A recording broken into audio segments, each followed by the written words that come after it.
भाइयों नमस्कार। हम सभी को अब नए वर्ष का इंतज़ार है। नया साल 2026 कुछ ही समय में आने वाला है।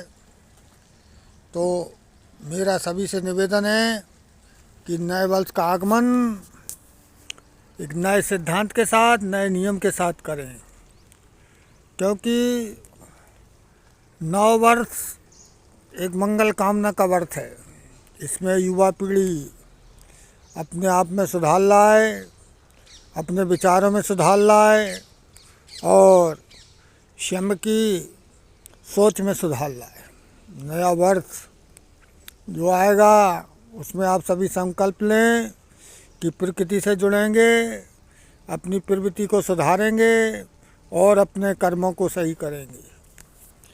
एक वर्ष यदि आपने संभल के चल लिया, एक वर्ष यदि आपने जीवन को संभाल लिया, एक वर्ष यदि अपने परिवार को संभाल लिया, या एक वर्ष अपनी बचत कर ली, तो यह आगे अगली वर्ष के लिए, अगले साल के लिए आपको एक महत्वपूर्ण, एक बहुत विशेष रूप से मदद देगा।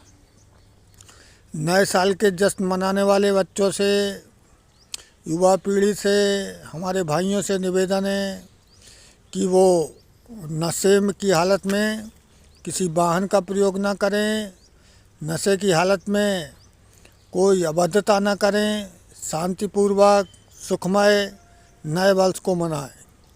नया वर्ष सभी के लिए सुख समृद्धि भरा वर्ष हो।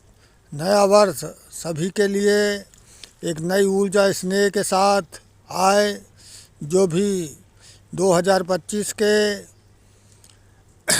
ऐसे नियम या कारण या कारक रहे हों जिनसे आप परेशान रहे हैं, उनको पुनः 2026 में ना आने दें। आप अपने आप में सुधार करें, अपने सिद्धांतों में सुधार करें और इस समय जो कोहरा पड़ रहा है और सर्दी पड़ रही है, इसको भी विशेष ध्यान में रखते हुए वाहन का संचालन बहुत ही सावधानी पूर्वक करें। छोटे बच्चों से आग्रह है कि वो भी सर्दी में बहुत कम रूप से बाहर निकलें और यथासंभव अपना बचाव करके रहें। सभी को मेरी ओर से आगामी नूतन वर्ष की हार्दिक बधाइयाँ और हार्दिक शुभकामनाएँ। 2026 सभी के लिए शुभ और मंगलमय हो और सभी प्रकार से शांति हो, ऐसी मेरी कामना है। इसी कामना के साथ हैप्पी